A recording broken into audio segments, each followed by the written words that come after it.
impatience is pretty easy to pick out. It's pretty easy to tell when you're antsy. What's much more insidious and much harder to see is this blue dot effect where that setup isn't showing up. And so your brain fills in the gaps and makes you actually think that is your setup. And this is why, like you said, it's really common to go back in your trading journal and go, what in the world was I thinking? That's not my setup. Hey everyone, welcome to the Anarchy Podcast. 99% of traders will never make consistent profits. So why listen to the 99% of advice? On this show, we're going to challenge some of the most hallowed and repeated tenets of trading, and in doing so, set you up to succeed where others fail. Spoiler alert, we don't have a secret strategy or magic wand that will let you skip out on the hard work of learning the markets, but we can debunk viewpoints that are holding you back. If that sounds good to you, come join us.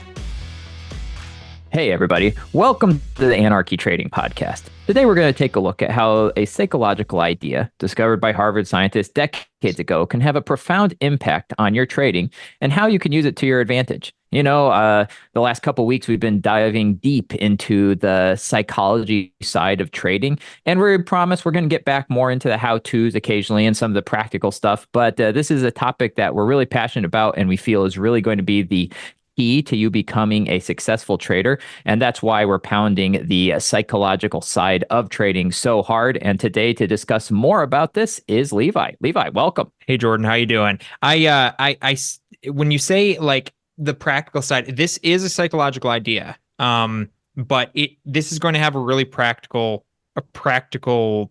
point at the end, I promise. For anybody, okay, well, for I'm anybody excited listening, because I got to say, some of our last topics have been a little bit theoretical, and I'm really wanting to see it. Yeah. I'm a practical guy. Yeah, so this is really great. So this is a study I saw recently.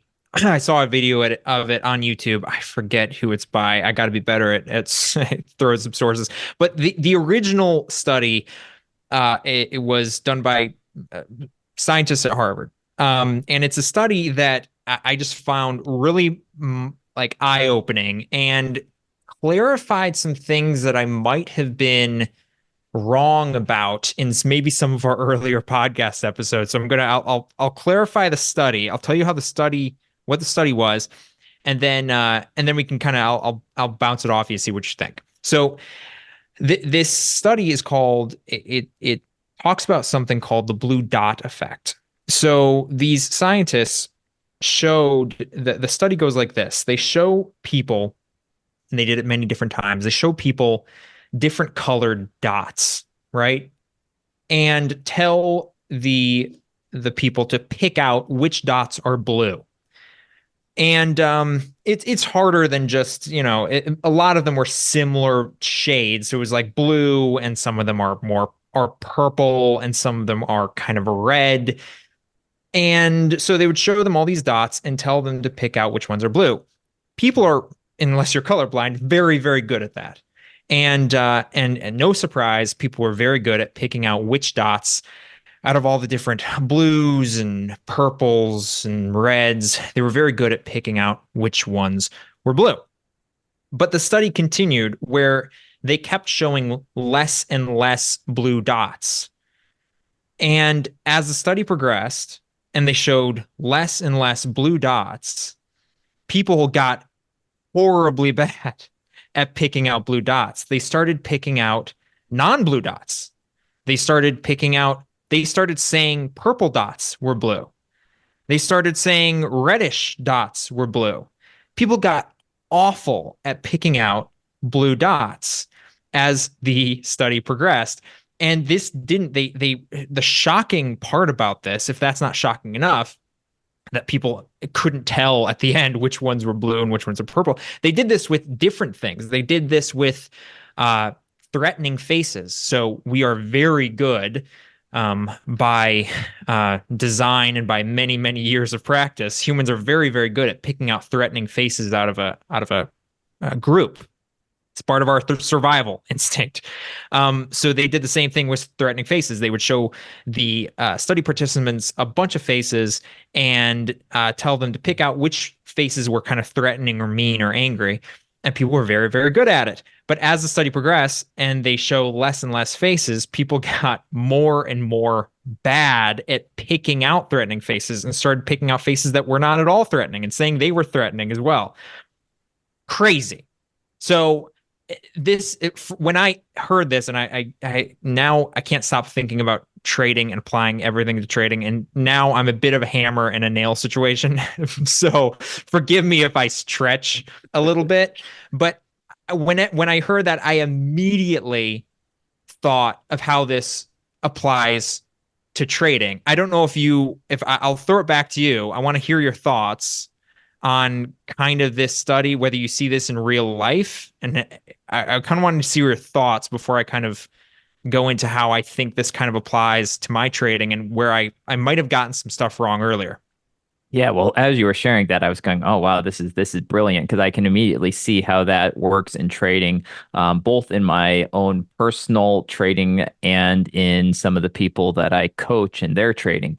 I was actually just talking to a guy yesterday, and he's like, "I just can't go a whole day without trading." He's like, "I always have to. I always take a trade. I always see a setup every single day." And when you were talking about the whole blue dot effect, my mind immediately went to that. It's like, in the absence of your actual the good trade, like the real thing that you're looking for, your brain is going to start filling it in because it doesn't want to have essentially nothing going on, right? Like I'm thinking that's kind of where it goes. Like, Right. okay, if you're told to identify blue dots, but now you're not seeing blue dots, your brain starts going, well, there's got to be blue dots because that's what I'm supposed to be identifying. And the same thing, it's like, how many traders do you know that failing traders, I guarantee you, pretty much all of them will always take a trade every single day. They never sit out. It doesn't matter. They're always going to see their setup. Now, it turns out afterwards, or if they're journaling, they'll discover that it wasn't their setup. But in the present, they see it. And so, yeah, just yesterday, talking guy, he's like, yeah, I can't go a day without trading. He's like, I know my setup isn't there. Looking back, he's like, but when I'm taking those trades, I always see my setup every single day. I'm going to have a setup. And so that's what I'm thinking. It's like, wow, the brain, as we've discussed before, it's a powerful thing, man. It really is. It's crazy what your brain can make you Yeah. believe. Yeah. Yeah. So this is crazy. So first off, this is prevalent in real life. This is, by the way, one reason why as you become this is very common. Like you'll see this with as you get wealthier and your problems become like your day-to-day problems become less. This is why some rich people can become really weird about really small things, right?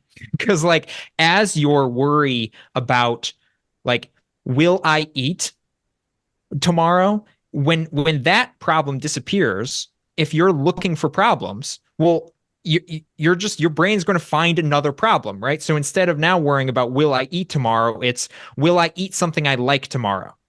Right. And this is why, you can get into really weird stuff where it's like, well, I don't like that type of, I only eat grapes that come from this field in Tuscany. Blah, blah, blah. And like, you can get really weird. People get this thing because if you're looking for problems and those problems start disappearing, your brain just finds more problems. And this is why it's really important to kind of get out of that mindset now, because that won't go away. As you get less problems in life, your brain's just going to find more problems if it's looking for them. So it's really common in real life. But like you said, talking about trading, this is where I realized I think I was wrong. We've talked about before about limiting your trading time. And I said have started limiting my trading time because I find that I get impatient near the end of the day. That I don't think was true because impatience is pretty easy to pick out. Like it's pretty easy to tell when you're antsy and you're just sitting there and Yeah. you go, I Yeah. want to take a trade. Oh, good grief. I'm just been sitting here all day. I want to take a trade. And you just take a trade. Like that's easy to see. What's much more insidious and much harder to see is this blue dot effect where you've been looking for your opportunities. You know what opportunity you're looking for. You know what setup you're looking for, but you haven't been seeing that setup isn't showing up. And so your brain fills in the gaps and makes you actually think that is your setup. So it's not like it's pretty easy to tell when you're impatient. It's much harder to tell when your brain is just literally playing games with you and making you see a blue dot when it's actually purple, making you see a setup when it's actually not. And this is why, like you said, it's really common to go back in your trading journal and go, what in the world was I thinking? That's not my setup. Like, why did I take that? It might not be because you're impatient. Impatience, again, is pretty easy to spot. It might be because your brain is quite literally playing tricks on you. And this is why I think it's even more important. This is kind of my main point here. It's even more important to cap your trading time and to recognize this effect. Because if you sit in front of your screen for long enough, eventually you will see opportunities. You sit in front of your computer screen for hours and hours, and you're looking for an opportunity, and none show up. Your brain will fill in the gaps because it wants to see it.